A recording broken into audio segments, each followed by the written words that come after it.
Ever bump into an old acquaintance and realize there's a whole hidden life you never knew about? That's selenium for you. It is. It's right there on the periodic table. Right. But we're betting you haven't really thought about it since high school chemistry. And even then, it's often overshadowed by its more famous neighbors. But that's what makes this deep dive so exciting.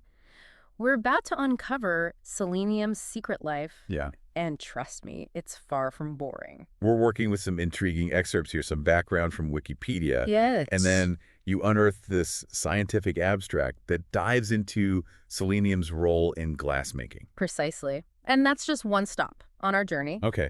We'll uncover how this single element can morph into different forms. Wow. Its surprising connection to those red-hued stained glass windows you see in cathedrals. Right. And how it plays a crucial yet delicate role in our health. Okay, let's unpack this chameleon-like nature of selenium first. Yeah.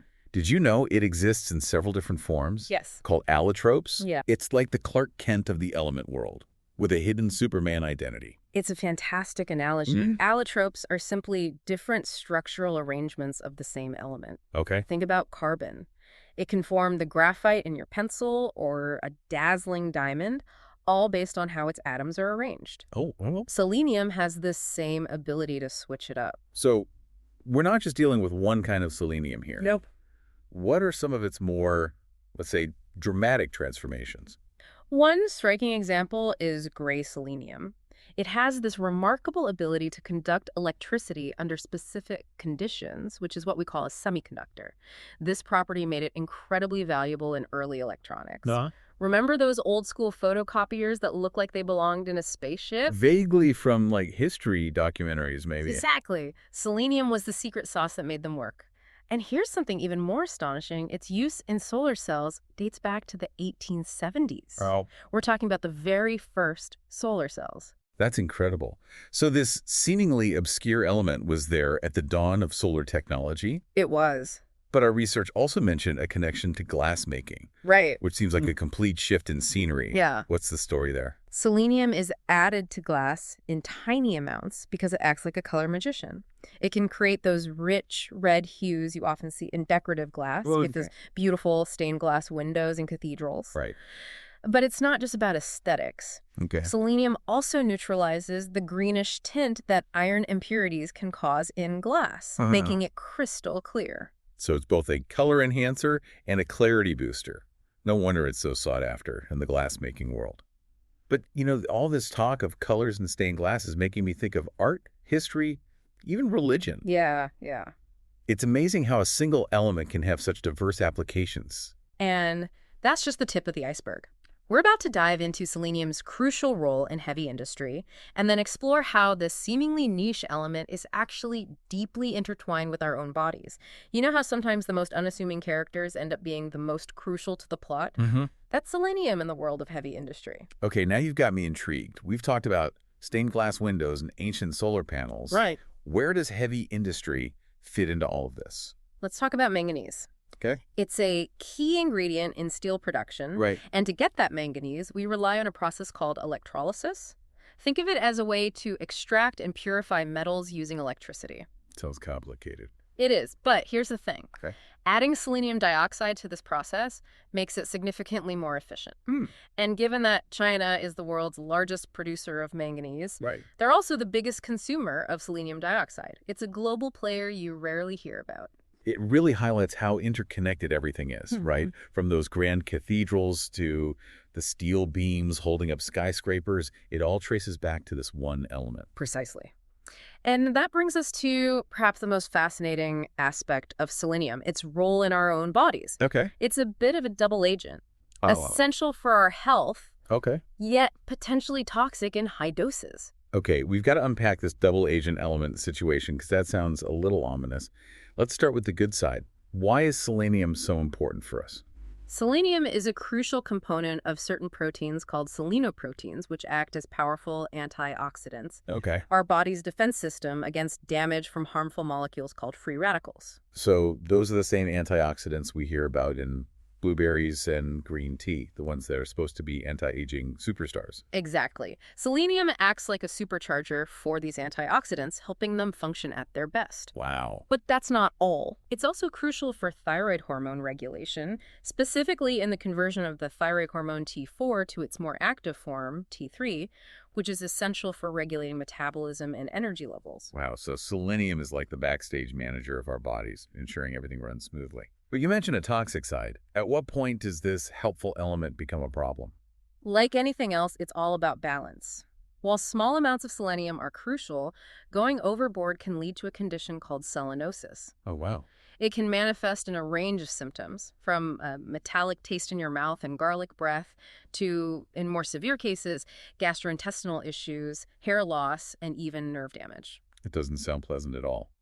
How much is too much, and how do we even end up with excess selenium in our systems? The recommended daily intake varies, but generally exceeding 400 micrograms per day increases the risk of selenosis. Okay. This can happen through excessive supplementation Right. or consuming large amounts of selenium-rich foods. Okay. Brazil nuts, for instance, are known for their high selenium content. So a handful of Brazil nuts is probably enough for one day. But what about selenium deficiency? Is that a common concern? It's less common, especially in developed countries. Right. However, certain medical conditions can hinder nutrient absorption, increasing the risk of deficiency. Right. Additionally, there have been cases in regions with selenium-deficient soil, primarily in parts of China, where it has been linked to a rare heart condition called Keyshawn disease. It's incredible how this tiny element can have such a profound impact on our health. It makes you realize how interconnected everything is within our bodies. Absolutely. And that brings us to the scientific article you shared about selenium and cancer. Right. It's a complex field, but the research suggests that selenium might play a dual role, Okay. potentially both preventing and treating certain types of cancer. Now that's a fascinating twist. How does that work? It circles back to selenium's role as an antioxidant powerhouse. Antioxidants protect our cells from damage, including the kind of damage that can lead to cancer. Studies indicate that higher selenium levels might be linked to a lower risk of certain cancers, like prostate and colorectal cancer. So more selenium equals less cancer risk. That sounds almost too simple. It's not quite that straightforward. The research is still ongoing, Okay. with some studies showing mixed results. Right. The relationship appears to be dose-dependent, meaning the effect can change depending on the amount of selenium. So it's that balance tightrope again, just like with selenosis. Exactly. Lower doses seem to offer a protective effect, Right. while higher doses, in some cases, may stimulate cancer cell growth. This is where it gets particularly interesting for researchers. Okay. They're investigating ways to use selenium compounds to target and eliminate cancer cells without harming healthy cells. So it's like transforming selenium into a smart bomb against cancer. A simplified way to put it, but you've got the right idea. It involves leveraging selenium's properties to trigger cell death, specifically in cancer cells. It's incredible how selenium can be both a shield and a potential weapon in the fight against cancer. It really speaks to its versatility. But speaking of versatility, you mentioned earlier that selenium might be making a comeback in the tech world. Yes. I thought silicon had taken over as the reigning champion of electronics. You're right, silicon is the current darling of electronics, but selenium is attracting renewed interest, particularly in the realm of solar energy. Remember how we discussed gray selenium's ability to conduct electricity under certain conditions? Precisely. Researchers are now delving deeper into those properties, exploring how selenium could be used to create more efficient solar cells. So what makes selenium a contender in the solar revolution? What advantages does it offer over current technologies? Well, there are a couple of key factors driving this renewed interest. Okay. Firstly, selenium is readily available and comparatively inexpensive compared to some of the materials currently used in solar panels. Right.